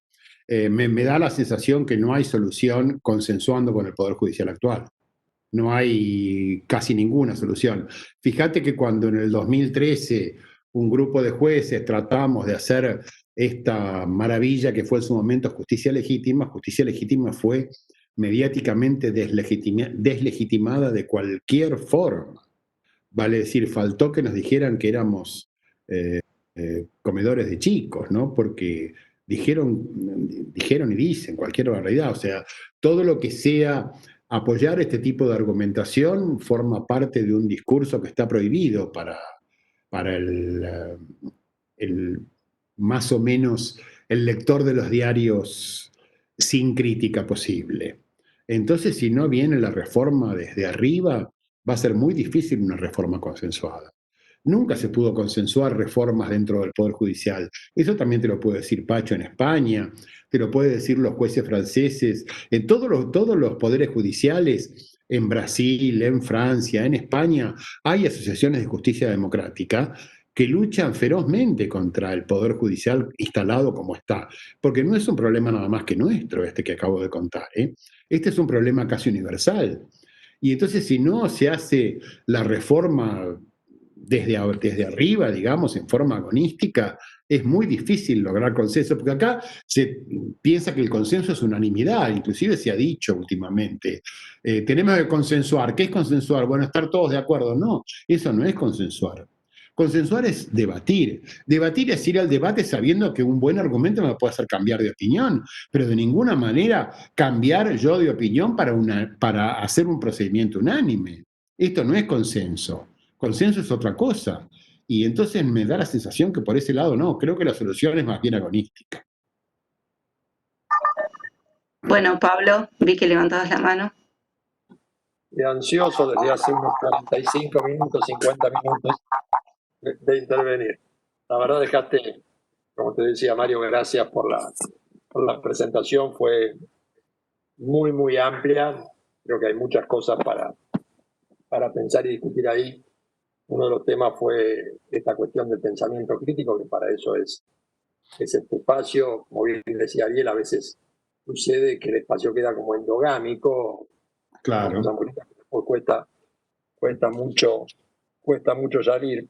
Yo creo que hay un problema, vos lo señalaste muy bien, el tema de la política, y la política está detrás de todo. Nosotros lo vemos justamente en la materia, en derecho político, cuando planteamos, y parte del discurso dominante es el que trata de deslegitimar la política. Cuando el político está mal, por eso el gobierno debe gestionar y no hacer política, la justicia debe dictar sentencia y no hacer política, y los docentes lo mismo. Y yo creo que lamentablemente eso lo que ha llevado es a la imposición de un sentido común dominante que justamente lo que hace es reproducirse a sí mismo, reproduce el sistema. Yo me gusta citar muchas veces a Paul Krugman, el premio Nobel de Economía, que no es justamente un pensador de izquierda, ni mucho menos, apenas está cuestionando al neoliberalismo, y cuando cuenta cómo es la enseñanza históricamente de la economía en Estados Unidos en las principales universidades, él denuncia que desde la década de 1940-50 se bloqueó en las principales unidades académicas la posibilidad de enseñar Keynes, que Keynes se autodefinía como moderadamente conservador. No hablemos de enseñar marxismo. Y estamos hablando de la enseñanza. No hablamos siquiera de cómo se reproduce. Entonces, cuando vemos nosotros a quienes se les pide explicación sobre por qué el país cómo está, por qué está la situación económica, se llama a los mismos economistas del establishment que vienen fracasando en todos los pronósticos y análisis económicos, y sin embargo, como científicos, se presentan y vuelven a dar las mismas explicaciones. Algo que en cualquier otra materia le dicen, usted es un chanta, váyase. Usted no puede decir, va a pasar esto y no pasa. Yo creo que lamentablemente, mirando hacia adentro, tenemos que asumir los errores. No sé si te perdimos, Mario. ¿Escuchan? A ver, un segundo. ¿Me escuchan? Te escuchamos. No, ahora inclusive me enganché por el teléfono y los veo y está todo perfecto. Buenísimo, perfecto. Entonces ahora se abrió la cámara. Cambié la computadora al teléfono y pude entrar bien. Buenísimo. Yo lo que decía es, también tenemos la obligación de trabajar de estos espacios para construir algo distinto. Y lamentablemente a veces se hace muy difícil. Vos planteaste algo muy interesante que es los planes de estudio. Y qué es lo que enseñamos y qué es lo que no enseñamos. Y lo conocemos porque hemos debatido mucho estando acá como docentes de esta casa. Se hizo una reforma del plan de estudio hace 3 o 4 años, en la cual la mayoría de los docentes no fuimos consultados. No formamos parte de esa reforma. Entonces, esto mismo pasa en todos los ámbitos. Durante años estuvimos discutiendo, y Ana lo sabe porque formó parte del Instituto de Investigaciones, cómo hacer un plan de estudio. Y después se hace de forma impuesta. Entonces, es muy difícil romper ciertas estructuras, la que vos decís, la del juez, pero también la del docente, que está muy cómodo con el cargo que tiene y lo tenemos de por vida. Entonces, depende de nosotros si nos interesa realmente investigar, modernizarnos o no, o mantenernos en el cargo. Entonces, yo creo que esto de reproducir los sistemas es algo que tenemos que trabajar y lamentablemente, pese a que cuando planteamos el derecho a la ciudad lo planteamos desde abajo, las reformas o viene por una revolución que lo sacan a la fuerza y todo estalla, o lamentablemente seguimos dependiendo de reformas que vengan a partir de la cúpula, lo cual en lo personal me resulta lamentable. Ahí había una pregunta de Pacho que no quiero seguir robando espacio. Mirá, Pablo, estoy totalmente... ¿Te contesto? No te contesto. Sí. Acuerdo totalmente con lo que vos decís. Y te digo más, las universidades nacionales tenemos que plantearnos en serio el tema, antes de hacer los planes de estudio, en gabinetes especiales, tenemos que plantearnos el perfil del graduado. Yo tuve hace 4 o 5 años, y fue mi primera aproximación a las universidades del conurbano, fui jurado en un concurso para profesor titular y adjuntos de teoría del derecho en la Universidad Nacional de José C. Paz. No sé si alguien conoce la Universidad Nacional de José C. Paz. Y ya entrar fue un shock, porque no tiene mucho que ver con la universidad, ni hablar de la Facultad de Derecho de la UBA, ni con la Facultad de Derecho de Mar del Plata. Perfil distinto, gente joven, pero mucha gente grande,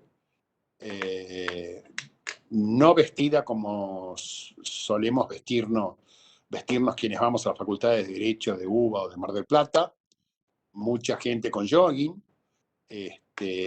ante mi sorpresa, muchas madres amamantando a sus hijos, aún escuchando el concurso de profesor de teoría del derecho, aula llena de alumnos escuchando. Cosa sorprendente, porque los concursos en general no son muy publicitados en nuestras universidades. Y ante mi sorpresa también, el plan de estudios, la explicación del plan de estudio de los titulares, tenía que ver con el lugar que iban a ocupar los futuros graduados, que no iban a formar parte del Poder Judicial, que no iban a poner estudios artesanales, sino que iban a cuidar los derechos de los compañeros SIC, que vivían atrás de la Facultad en la Villa, que vivían en las urbanizaciones, a ver cómo podían llegar rápido a incrementar o a extender los servicios de agua corriente y cloacas en cada uno de los barrios. Claro, yo estaba realmente sorprendido, pero mucho más sorprendido fue cuando a los 2 años, en un congreso que se hizo en la Universidad Nacional de José C. Paz, un grupo de alumnas tenía que dar una ponencia y no fueron el viernes a la tarde y llegaron el sábado a la mañana a rendirla y dijeron, discúlpenos, no pudimos venir porque estábamos en el piquete frente al Ministerio de Obras Públicas y nosotros cada vez que hay un piquete vamos porque tenemos que asistir a los compañeros por si hay represión, para decir a quiénes se llevan, qué tienen que hacer, seguirlos en la comisaría. Y dije, caramba, acá hay un perfil de abogado que no tiene mucho que ver con el perfil común. Me gustaría que hubiera algún juez dentro de poco de esas universidades. Tenemos que romper los moldes. Y hay que romperlos a través de lo que vos decís, Pablo, a través de otro perfil, a través de otros planes de estudio, a través de otro tipo de enseñanzas, a través de una modificación en el contenido de la enseñanza. Si no vamos hacia la crítica, entonces estamos perdidos como universitarios, como ciudadanos, como todo. Y los jueces no salen de un huevo, los jueces salen de la Facultad de Derecho. Esto es del grado, del posgrado y demás. Así que hasta que no modifiquemos eso es absolutamente imposible. Vamos a tener una profesora de la Universidad de José C. Paz 15 días en este seminario. Bien. Justamente que vos nombrabas. Sí, la misma experiencia contaba Tomás Barnaghi sobre la Universidad de La Matanza, un perfil de primer curso de alumnos, no como tenemos acá que vos decís, mi abuelo, mi papá es abogado, yo soy hijo de abogado, sino gente, una primera generación que llega al ámbito de la universidad. Claro. Es un aspecto muy importante. Sí. Pacho. Bueno, le damos la palabra a Pacho. Gracias, queridos amigos, amigas. Felicitaciones, Mario. Siempre es muy interesante escucharte, incluso cuando estás sometido al rigor de controlar la materia de la que se habla. Y por lo tanto muy ceñido a tu papel de conferencista. En todo caso, me gustaría preguntaros, me gustaría reflexionar sobre lo que, por ejemplo, nosotros en España vemos que es el problema fundamental del mundo judicial en España, que es el acceso a la judicatura. El problema es que en el acceso a la judicatura en España se hace de forma memorística, superando una serie de exámenes que consisten en estudiar unos 200, 300 temas y hacer un primer examen tipo test y 2 exámenes orales. Por lo general es habitual que tú vayas a preparar tu examen de acceso con un preparador que pertenece a la carrera judicial y en función de los contactos que tenga ese preparador, eso condiciona el éxito o el fracaso del ámbito, el éxito o el fracaso de la superación del examen de juez. Entonces, claro, nos encontramos que existe una segregación social y económica tan grande en el Poder Judicial, con excepciones, como siempre, que, claro, realmente la independencia judicial es mucho más sutil. Quiero decir, si la forma de acceder a la carrera judicial implica que solo accede un determinado perfil concreto, profesional, intelectual y social, y por supuesto también económico, ¿qué jueces vamos a tener? Y lo que está pasando en España, por ejemplo, en las altas magistraturas, por ejemplo, en los tribunales supremos, en el Tribunal Supremo, en sus distintas salas, civil, criminal, laboral, pues son cosas tan impactantes como que en una semana se cambia el criterio jurisprudencial por parte del tribunal y a la semana siguiente el ponente de esa decisión judicial se va a un estudio de abogados vinculado indirectamente al banco. En este caso estoy pensando en un banco muy conocido español que está por todo el mundo, incluido Latinoamérica, presidido por una mujer, Ana Botín, que ya no quiero dar más pistas. Sí. Y entonces nos encontramos que ese ponente de ese tribunal a la semana siguiente está en un estudio privado como abogado litigante y claro, es tan evidente la colusión de intereses y es tan evidente que las decisiones judiciales en España están podridas por esa segregación que en los últimos tiempos ya ni tan siquiera se preocupan en disimular. Quiero decir, hace un tiempo, por ejemplo, hay algún tipo de oposición en España que era habitual que tu preparador te presentase al tribunal antes de empezar el examen. O sea, llegabas con tu preparador al Tribunal Supremo, no, a una alta magistratura, pongamos Abogacía del Estado, que es algo así como, no sabría qué, es el encargado de representar al Estado en, digamos, en procesos judiciales, y entonces tu preparador te iba presentando a todos los miembros del tribunal que te iba a juzgar. En el Poder Judicial es mucho más sutil. Lo que influye es si preparas a lo mejor tus exámenes en Madrid o en Barcelona, tienes más posibilidades de acceder y superar los exámenes que si los preparas en Galicia, por ejemplo. O sea, lo que prepares con la gente adecuada. Entonces, yo os quería preguntar, y te quería preguntar, Mario, ¿cómo observas tú desde otra cultura social del Poder Judicial, es decir, de un acceso distinto al Poder Judicial, la posibilidad de, porque desde luego desde arriba en España no se va a poder cambiar, y desde abajo pues es imposible que se cambie? Entonces, ¿qué tenemos que...? Porque el problema, claro, sin tres poderes independientes, claro, en España fue muy, muy curioso cuando fue el tema catalán, sin entrar en consideraciones ideológicas, que en España no entendían que el gobierno alemán no debía influir en el poder judicial alemán, en el poder judicial suizo, en el poder judicial belga y en el poder judicial inglés para que extraditasen a los presos políticos catalanes. Nadie Claro. entendía, estaba todo el mundo enfadado porque los gobernantes, el poder ejecutivo de esos países no influyesen en los jueces para extraditar a estos presos. Obvio, claro. Entonces, claro, la cultura social en la que nosotros nos movemos en España observa peligros como la segregación social y económica, que yo creo que lo pudre todo de arriba abajo. Y me gustaría saber cómo percibes, Mario, tú esta cuestión, porque a mí me preocupa mucho en mi condición, no solamente de docente, sino también de abogado. Y teniendo en cuenta que efectivamente las universidades pueden ser parte del problema o parte de la solución.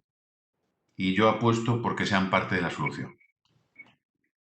Yo también apuesto a eso, Pacho, pero te digo que no. El sistema de ustedes es distinto al nuestro, pero los dos son malos. Vale, si nosotros, insisto, nombramos jueces de la misma manera que nombramos titulares o académicos en las facultades.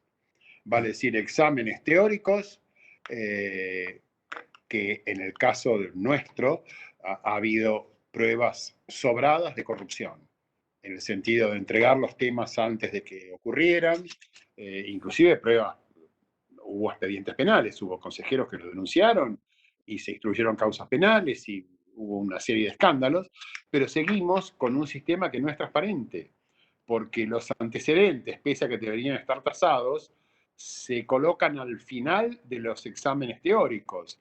Y de acuerdo a cómo se corrijan los exámenes teóricos, entonces viene una nota.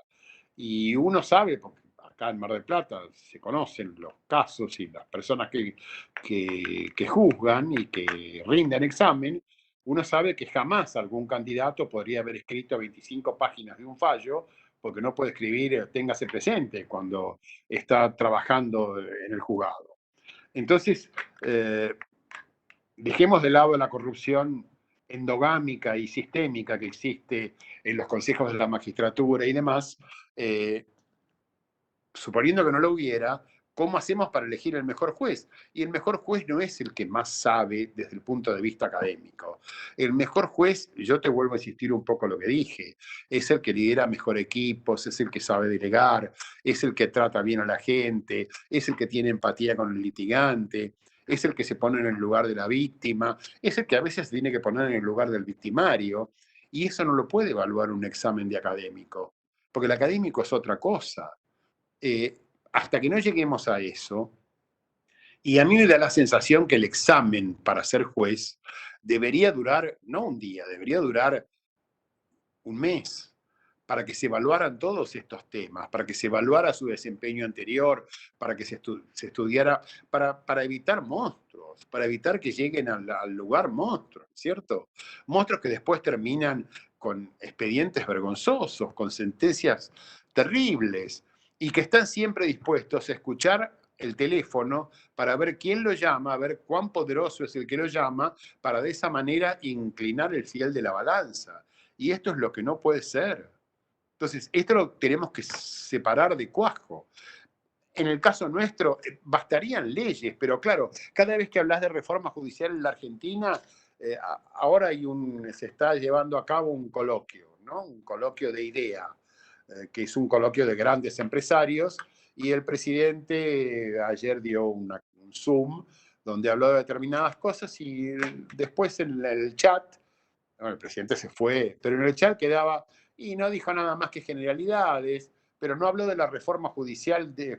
O sea, ¿qué tiene que ver la reforma judicial? La reforma judicial es un problema legal, no es un problema que pueda afectar realmente la seguridad jurídica, ni las inversiones, ni mucho menos. Que 2 o 3 jueces federales mal designados sean o no ratificados por la Corte, no puede influir en la vida económica de una nación. O sea, es realmente un disparate. ¿Cómo se soluciona? Yo creo que se soluciona por vía legislativa, se soluciona poniendo adecuadamente los problemas a la vista. Es muy difícil, realmente es muy difícil y yo insisto, soy optimista de la voluntad, pero pesimista de la razón, porque no veo claramente una salida para este tema. No la veo. Viste, ahora no somos solamente nosotros. Trump se apura para nombrar el monstruo que va a designar en la Corte Suprema. Y yo me acordaba en los años 80, vos te acordarás, cuando Reagan quiso proponer a Bork, que era un juez ultraconservador tipo salió Dworkin a la palestra. Y Dworkin tuvo unas intervenciones maravillosas en el New York Times, hablando en la prensa, pero lo publicaban y se generó un debate público importante y Dworkin lo despedazó el originalismo. Esta gente como esta mujer que dice que ella lo que tiene que hacer es interpretar lo que dijeron los padres, no interpretar, actuar como si fuera un padre fundador. Con lo cual se va a ir al demonio, por ejemplo, Roe and Wade, se va a ir al demonio el matrimonio del mismo jefe, se va a ir al demonio. Y bueno, y Trump la va a poner contra viento y marea, pero ya no hay ni siquiera en Estados Unidos debate público, como lo hubo en el 80, pese a que gobernaba Reagan. Reagan gobernaba y sin embargo se permitió un debate público muy importante donde intervino gente del fuste de Dworkin para defender ciertas posturas. Ahora ya no. Ahora se acabó, no hay debate, a esta mujer le preguntan por sus ideas y no las contesta en el Senado. No las contesta, dice, yo voy a respetar la Constitución. Eso es todo lo que dice, voy a respetar la Constitución. No, sabemos todos que no decimos nada cuando decimos eso. Sí, justo. Es el juramento de todo, sí, juro, sí, respeto a la Constitución. Respetando la Constitución, los jueces permitieron a Videla. Y también respetaban la Constitución y habían jurado por la Constitución. Y bueno. Es que Mario, o sea, en los años 80 ahora mirá la diferencia que hay, que hubo. Y hablamos de Estados Unidos, ¿no? El paladín de la democracia. yo creo que cada vez más el proceso de acumulación del capitalismo a lo que va llevando es el neoliberalismo, esta concentración del capital, pero a la vez a la eliminación del debate de ideas. Lo que se apela es al sentimiento. Lo que se busca es generar odio y criticar. Entonces, es decir, desde el momento en que un sistema democrático va a discutir al Parlamento, y si pierdo en el Parlamento, judicializo, listo, se acabó. Automáticamente no hay debate posible, porque yo pierdo los votos, me presento, pierdo nuevamente los votos en el Parlamento, lo presento a un juez, busco, como decís vos, algún juez amigo, un amparo, ya está, listo, frené todo. Se acabó. No hay manera de poder avanzar. Antes era el que gana gobierna, el otro controla. Ahora es el que gana intenta gobernar, sí me conviene y sí estoy de acuerdo con los poderes económicos dominantes. Eso se ve en todos los sectores, en todos los ámbitos. Los medios de comunicación saltaron ahora desesperados en cómo va a haber controles, nos van a limitar la libertad de prensa. El control consiste en esto que estamos hablando de la fake news. Exactamente. Yo puedo decir cualquier cosa por un medio y no recibo ninguna sanción. Entonces, no, si me controlan a mí que soy un medio de comunicación, automáticamente la libertad de expresión está en juego. Es decir, el debate de libertad de expresión en Estados Unidos, Dworkin, como nombraste, Owen, Fisk, todos los principales, cuando dicen es solamente si hay un peligro inminente, pero estamos sujetos al Contralor Popular, estamos sujetos al debate. Acá hay algunos sectores que se autoeliminan el debate. A mí no me pueden cuestionar. Yo hablo en representación del sentido común de la gente Yo digo lo que la gente quiere y si alguien me priva de decirlo, es mi enemigo.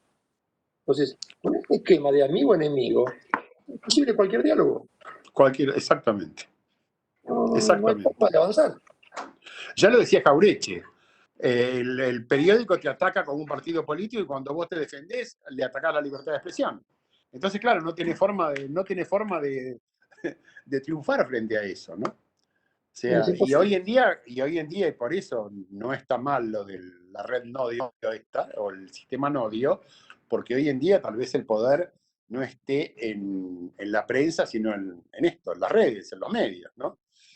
Yo tengo una gran esperanza, igual, siempre tuve una gran esperanza que creo que es la que nos va a salvar, que son las mujeres, Pablito. Vale decir, lo digo en serio, el movimiento de mujeres, el movimiento sobre todo de las chicas jóvenes, de estas ganas, este impulso que tienen. Hoy veía el video de las tristes de Chile, en Valparaíso, tirando la constitución de Pinochet al mar con todo un acting. Creo que nuestra única posibilidad está, porque todo esto también tiene que ver con el sistema patriarcal. Y de alguna manera las que van a contribuir a tirar el sistema patriarcal son ellas. Y atrás de eso tenemos que venir nosotros, porque me parece que no hay, nosotros estamos perdidos, ¿no? Este es uno de mis pocos rasgos del optimismo o de la razón que tengo, es un poco ese. Yo, Que se revierta totalmente la estructura por parte de un movimiento así, ¿no? yo voy a dar mi respuesta la semana que viene, cuando me toque intervenir en el planteo. Yo creo que pasa por una cuestión de alianzas en la que las mujeres juegan un papel muy importante, Sí, pero creo que, y en eso me gusta mucho siempre cito a Nancy Fraser, que sí, sí, distingue dentro del movimiento feminista lo que por es un supuesto. movimiento feminista antineoliberal de un movimiento feminista, como pasa con muchos otros movimientos que han sido cooptados por lo que ella llama un neoliberalismo Por progresista, supuesto, sí. No, de acuerdo, de acuerdo. en las etiquetas, pero la base económico-social sigue siendo la misma, en favor del 1% de esas mujeres que lograron romper el techo, o del negro que llega a la corte en Estados Unidos, pero que sigue siendo reaccionario, Por xenófobo supuesto. y racista con todos los pares. Pero sí, de hecho, si vos ves áreas de investigación Bueno, como la que trabajamos acá, el papel de las mujeres es fundamental, esencial, sí, sí, sí. esencial, no mucho más. Quería aprovechar, bueno, para preguntar que recientemente en la provincia de Buenos Aires se sancionó una ley sobre el uso de lenguaje claro en los distintos poderes del Estado. ¿Qué opinaba usted respecto de esa medida para acercar de algún modo la justicia y Y soy un defensor absoluto del lenguaje claro, de la eliminación de los tecnicismos, de no poner teorías dentro de los fallos. O sea, porque también hay muchos jueces que piensan que la sentencia es una clase, o es un ensayo, o es un capítulo de un libro. Y no es así, la sentencia es una sentencia. La sentencia tiene que ser claramente representativa para el que está siendo juzgado. El que oye la sentencia es la parte, son las partes. Entonces la sentencia está dirigida a ellas, no está dirigida a un público de juristas alemanes o norteamericanos que están mirando expectantes. Y yo creo que hablar con lenguaje claro forma parte del principio de la derrota de lo que yo llamaba las epistemologías del norte.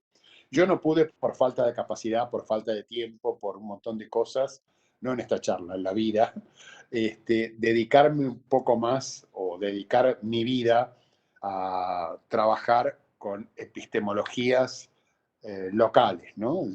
Soy surrealista, como decía un poeta, esto es realista del sur, eso es lo que me gustaría hacer. Pero me parece que el jurista sobre todo, está muy influido por epistemologías del norte que lo llevan a oscurecer su lenguaje justamente para que no se vea claramente cuál es la solución que buscan. Y entonces valorizamos demasiado a teorías francesas o alemanas, sobre todo en derecho penal, ¿no? Donde la influencia de los juristas alemanes es muy fuerte, y esto nos ha hecho mucho daño. Nos ha hecho mucho daño dentro del Poder Judicial, nos ha hecho mucho daño como sociedad, porque no, nos ha impedido desarrollar un pensamiento propio. Y me parece que por ahí pasa un poco la llave de lo que tendría que hacer la universidad o haber hecho la universidad, que nosotros no hicimos. Nosotros nos acoplamos a saberes que no son nuestros. Tomamos desde, como decían Kusch y Dussel, no es un problema del ser y la nada, es un problema de estar siendo América Latina. América Latina no tiene ser, América Latina está siendo, que es distinto. Y bueno, pero qué sé yo, estas son cosas que nunca pude hacer adecuadamente. Y creo que es una de mis grandes falencias intelectuales como docente. Pero bueno, ya veremos. Pero el lenguaje claro va en ese camino. O sea, romper con las epistemologías del norte. Gracias. Por favor. Yo no veo nada, así que ustedes díganme. Los No veo. sé si hay alguien más que quiera... Ah, no perdés mucho, estamos sin maquillar. No sé si hay alguien más que quiera intervenir. Ya estamos casi a las 3 de la tarde. Son las 3 de la tarde, sí. Sí. Bueno, si no, agradecerte mucho, Mario, por esta brillante charla. La verdad, nos abrimos la cabeza en un montón de temas que excedieron el marco de lo que estaba previsto. Afortunadamente fue muy abierta, muy buena. Agradezco a todas y todos los que han intervenido o los que han estado interviniendo aún en silencio, pero que ayudaron a todo esto. No sé, Juli, si querés decir algo más para cerrar y ya intentarlo para la semana que viene. No, agradecer tu tiempo y tu conocimiento y la experiencia, Mario, que bueno, realmente súper interesante para seguir discutiendo y pensando muchos temas. Y bueno, a todos los que hoy nos acompañaron, eso es un gusto poder seguir charlando y ojalá sea más amplio y no sea tan endogámico en un sentido que tal vez coincidimos en algunas cuestiones, pero siempre es iluminador. Así que eso, agradecerlos y desearles unas buenas tardes. Bueno, gracias a todos. Gracias a ustedes, gracias a ustedes. Los aplausos para ustedes. Bueno, hasta luego. Chao, hasta luego. Hasta luego, adiós.